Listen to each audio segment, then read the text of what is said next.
this party started. Got lots of moving parts. It's been a second since I've seen you all here live in Digital Marketing Mentorship with Dave Gambrill, but I think we're good to go right now. I'm just going to double check on my phone to see that we are good to go. Make sure the audio and everything is checking out. Then we're going to talk about ChatGPT, and oh, there I am.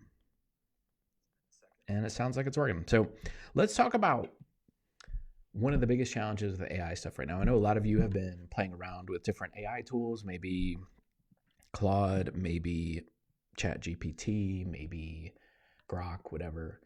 And they're all really cool, powerful tools, and each one has its own strengths and weaknesses and stuff like that. We can talk about that if you want. You can ask your questions in the comments, and I'll address them as long as I'm live, and maybe even after I'm live, I'll come back and see if I can answer some after the fact. But one of the challenges right now with a lot of these tools is this idea of context and memory. So context and memory basically is this. If you use ChatGPT, especially if you use one of the paid accounts, you get a little bit of this with the free.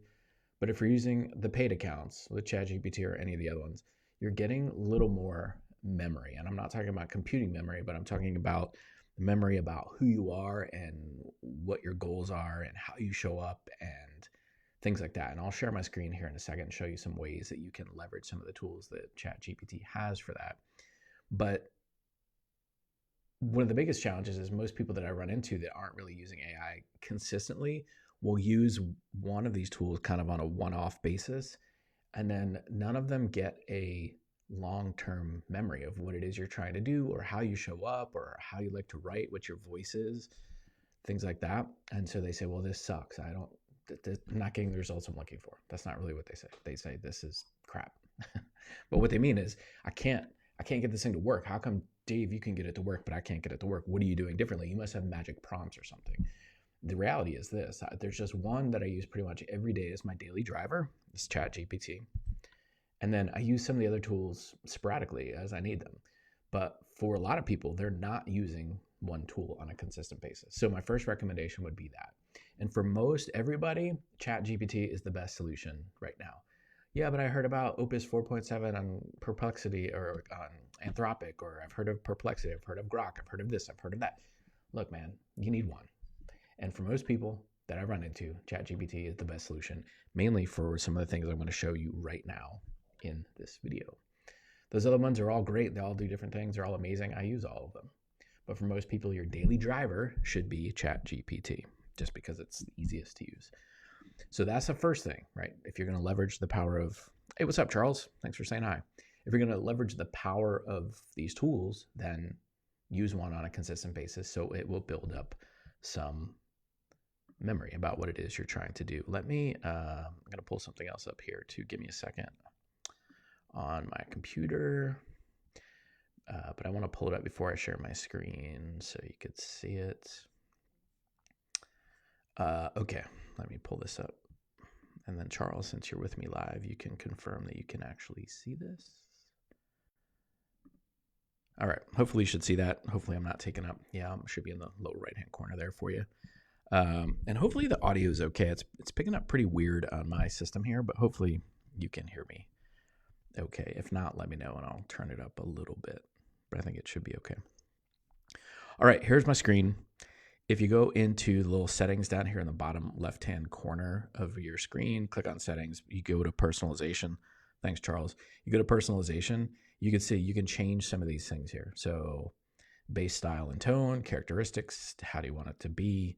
I haven't really edited these, but custom instructions is critical. So if you enter this information, that'll carry through. So if you don't want it to use M dashes, now it pretty much will not use them. I also don't like the contrastive negation.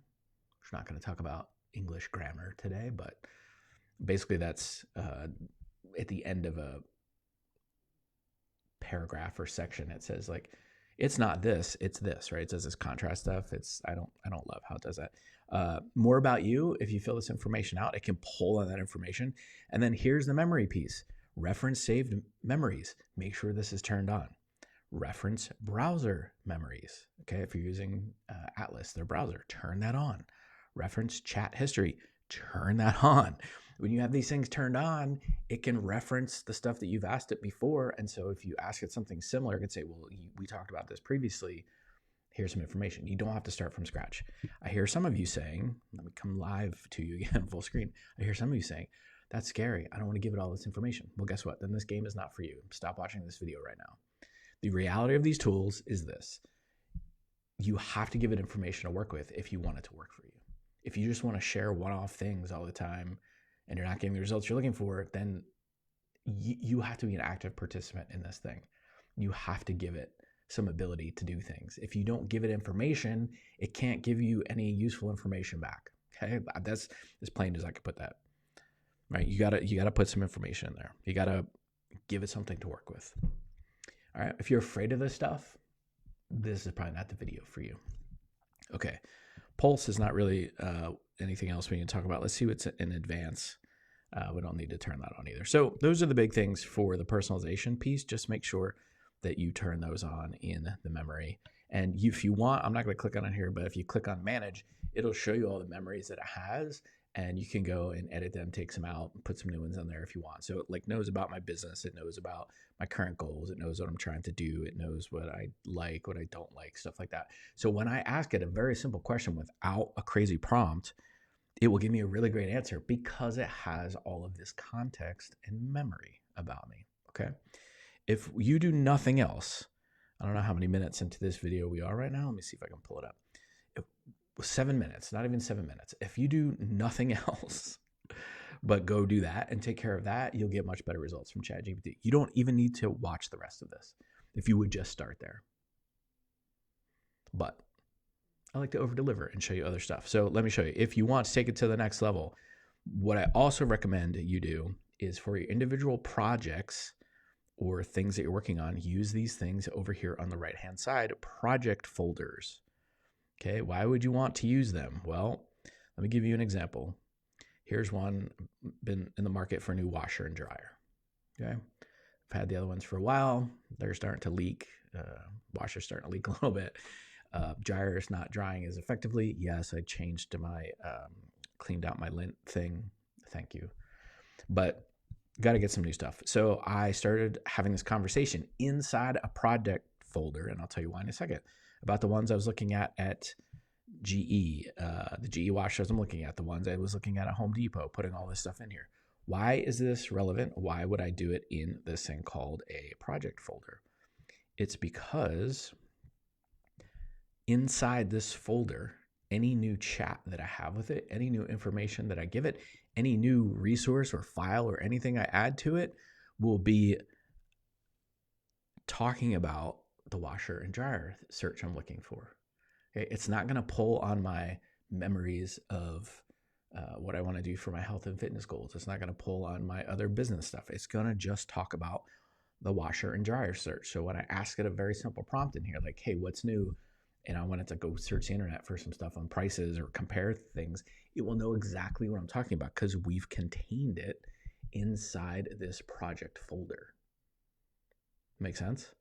So it's instead of having all the context and memory of all of our conversations, it's just for this thing. Well, how could that be relevant? Well, I have this thing, one, for this a personal thing like this. Two, I have this membership called Unleash Your AI Edge.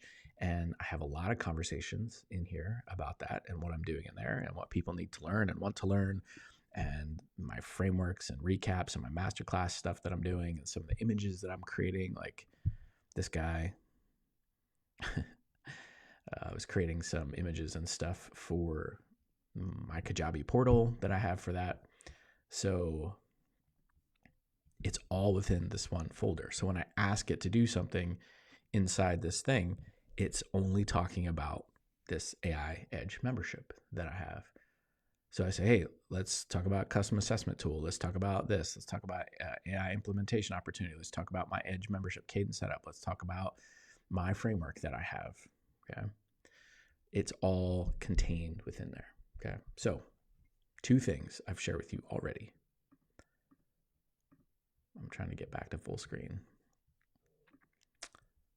1, check the personalization settings. Check the, I need to change that a little bit. Let's see if I can fix that just a tad. Watch this.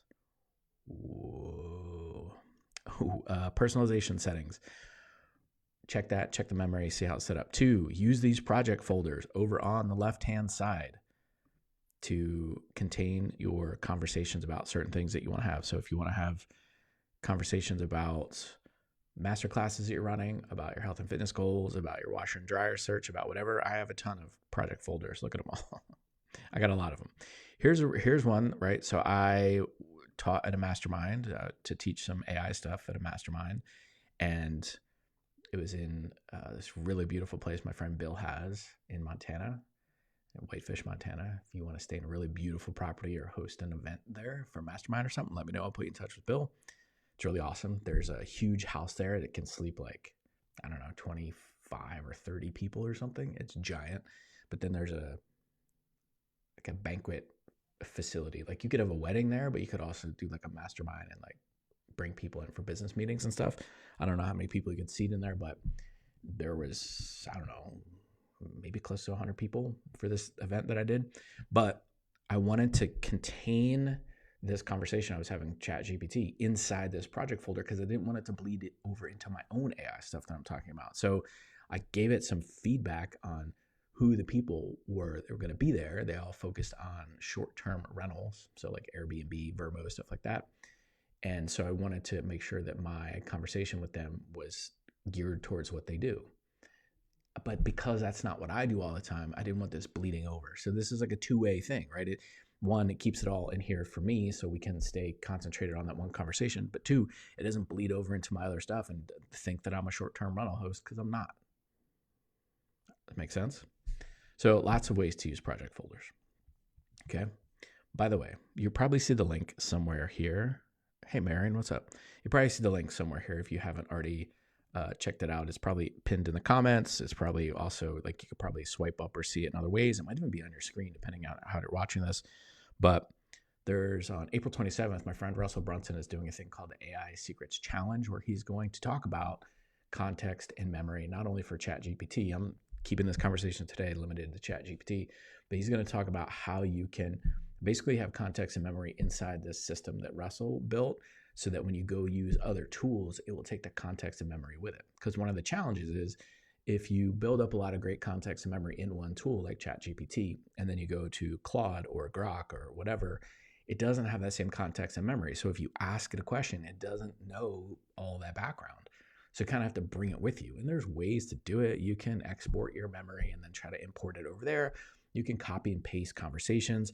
I sometimes will say, hey, can you give me a handoff document? And it will create this long form thing. I copy and paste it over into the other tool I'm using. It's okay, but it's not perfect. And that's why these tools, like, and we're definitely not going to get into this today, but like OpenClaw, maybe you've heard about this, or some of the other ones that are out there. That's why they're so popular, because the context and memory stays on your system. And then when you go use these other tools, it takes that context and memory with them. Think about this way, and then I'll share my screen. I'll show you one other thing that's useful with inside ChatGPT. But anyway, if you haven't signed up for the AI Secrets thing, you should go do that. The link is here, gambrill.com/AIS2026, stands for AI Secrets 2026.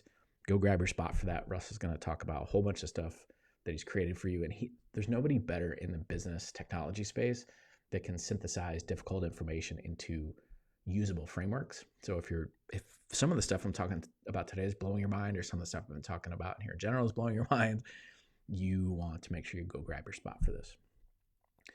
So context and memory, right? The reason why it's so difficult to use these different tools is because they don't have this context and memory. So you can do what I showed you. Make sure in ChatGPT your memory settings are on point. Make sure your project folders are set up and you're using project folders for your stuff. The other thing you could do inside ChatGPT, which is pretty neat, if you want to get super dialed in on something, you could create your own custom GPTs. Okay, that's basically just a set of instructions that's geared towards one specific thing that you're trying to do. I'm going to pull one up on my screen and then I'll share my screen with you. Let me see if I can get to it. I have one that I have so many of them. I'm trying to pull them all up. up, but I've got a million of them. So I want to cut to one that some of you may already have access to. It's one of my most popular ones, hundreds, if not thousands of people. Let's see how many people. I have to scroll very far to get to this thing because I have so many of these things. But I want to show you this example, and then we'll talk about how you could use it. Oh, over 1,000 conversations with this thing. Okay, here it is. It's called Unleash Your Course, all right? It's a custom GPT. What is a custom GPT? It is basically a super refined set of instructions, or like a mega prompt around one specific thing. So in this case, I built this for unleashing your course. That's why I called it that. Duh. Turning your expertise into a course fast. It helps coaches, consultants, speakers, and creators plan, build, and launch their first or next online course without tech overwhelm or perfectionism. Clear steps, smart prompts, zero fluff. Pretty cool, right? If you don't have access to this, let me know. I can sell it to you. It's available. Let me know if you want access to it. But what you do is, I'm not going to get into all this today, but basically you create a bunch of instructions for this thing. And here they all are. I'll scroll through them very quickly. But basically you go in there and create it. And you can create this. If you don't know how to do it, you could just have a conversation with it like you do through normal chats. But in this case, I know how to prompt and do some things. So I built these custom instructions in here, but I do not want to update this. So let me make sure I back out. So basically all it is this thing right here is going to be focused only on creating courses. Now in this case, I built it so it'll help you launch a course, but it would also help you with the technology. So if you want to put it on Kajabi or something like that, some of the other tools, it'll do that for you. If you want to create the email marketing plan, I'll do that for you. But if you ask this about having a tropical fish tank, it's not going to help you. It's going to be like, well, that's off topic. We're talking about unleashing courses. Unless you want to unleash a course on or create a course on having tropical fish and having a fish tank, it will help you. But you'll see here, there's some questions that are just built in to help you with that. Like if you don't even know where to start, and it will just ask you, okay, please help me get these ideas out of my head. And it'll just start going through a conversation about it. So again, this will stay laser focused on this one subject and one topic. Now, here's kind of the weird thing. I don't know that they fixed this yet, or if it's available yet. You can't take a custom GPT and put it inside a project folder. I wish you could. Maybe you can now. I don't know. I'm not going to try and play with it, but like last I tried to do it, you couldn't do it. So the best you can do is try to pin that conversation. You'll see here on the left-hand side that you can pin that chat. So let's say I'm having this conversation about building a course. I want to create this whole course, blah, blah, blah. I'm not going to go through it right now, but if you continue to do other things, you'll see on the left-hand side, you just start to get this long list of conversations you have with it. You can tell I have a lot of conversations with it. But if you pin it, then it will stay at the top of the list. Okay, but look, it says you cannot pin a custom GPT one either. Pin a project or GPT conversation. So unfortunately, you can't even do that. But what you can do is based on the conversation that you have with it, when you need to go and search it, you can search your chats here and you can find it in your list of things. But a custom GPT is just another way to have a more focused conversation about something inside a ChatGPT, right? So you could either search for GPTs, so you could search for the ones that I've created if you want. I've created a few free ones that are out there. If you just search by my name, I don't even know which ones will just show up. Because I'm logged in, it might show you the ones that are also like private that you can't get access to. But there are a few free ones out there that I created that you want to use. But if you want to create your own, you just go over to the GPTs thing. You probably won't have all these things in your menu. You select Explore GPTs, and then you just create one. And then you could either build it manually here, or you could just say, hey, I want to chat with this thing. Help me build it. And it'll do it. So you could build, theoretically, here's the thing that I hear from a lot of people in this space right now. Well, Dave, couldn't I do that? Sure, you could do that. Sure, you could. Like I'm selling these custom GPTs and people are like, well, can I create my own custom GPT? Yeah, you most certainly can. If that's what you want to do, do it. But here's what I have discovered. For a lot of this stuff, most people would either rather have it just done for them or done with them. they're not going to do it on their own. It's very much like if you're not very good at plumbing and something goes wrong with your toilet or your sink, you're probably not going to do it yourself if you're not good at that stuff. Now, if you are good at that stuff, you'll do it. So in my case, I have a little tech ability, so I'll do the stuff. But I run into a bunch of people that say, like, well, how is this any different than just me doing it myself? Well, I have some background in doing this stuff, and now I've literally done these things hundreds, if not thousands of times. So I have some background and skills in doing it. If you want to create your own, do it. If you have the time, go do it. Most people, though, that I run into have more money than time. So they would rather pay for somebody to show them how to do it or just do it for them or whatever. But if you have more time than money and you got the time to figure it out, then figure it out. You can literally ask these tools, how do I do this? How do I make this better? How do I do this? How do I work on this? How do I fix this? You can, I'm not going to get into it on today's video, but you could give it access to your web browser. You could give it access to your computer. You can give it access to your files and say, hey, build me some software or look at this Excel spreadsheet and do some things for me inside there. That's all stuff you can do, but it's beyond the scope of what I want to talk about on today's thing. All of it. Most of the time now, when people say to me, hey, how do I do this? I'm like, have you asked ChatGPT? Have you asked Gemini? Have you asked Grok? Have you asked Perplexity? Have you asked Claude? Have you asked whatever? Have you tried it in Manus? Have you tried it in Perplexity Computer? Have you tried it in Claude Cowork? Have you tried it? And again, all those things I mentioned may be foreign to you except for ChatGPT.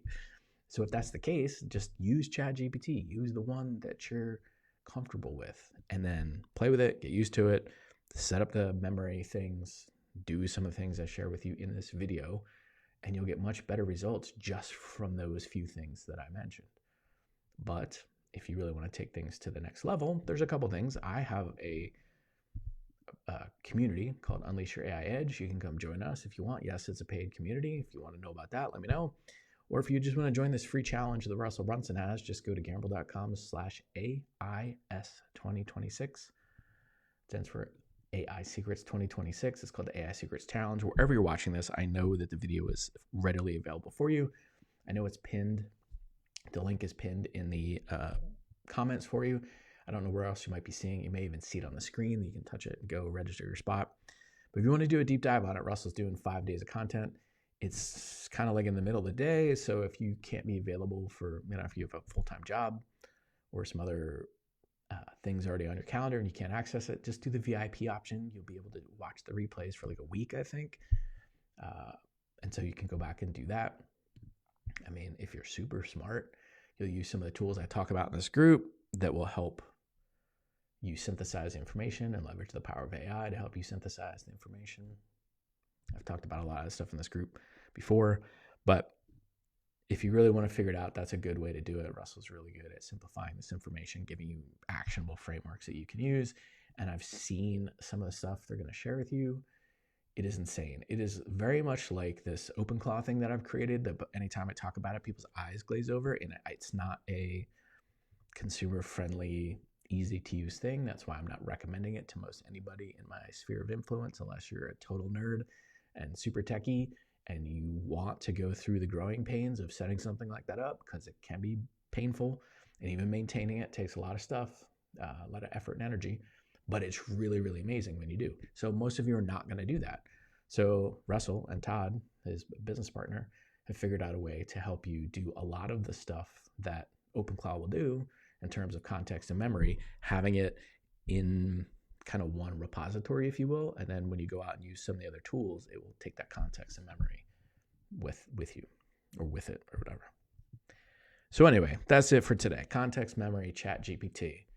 Check your personalization settings in ChatGPT. Make sure memory is turned on. 2, if you want to make sure that information stays inside a certain area that you're trying to concentrate on, use project folders for that.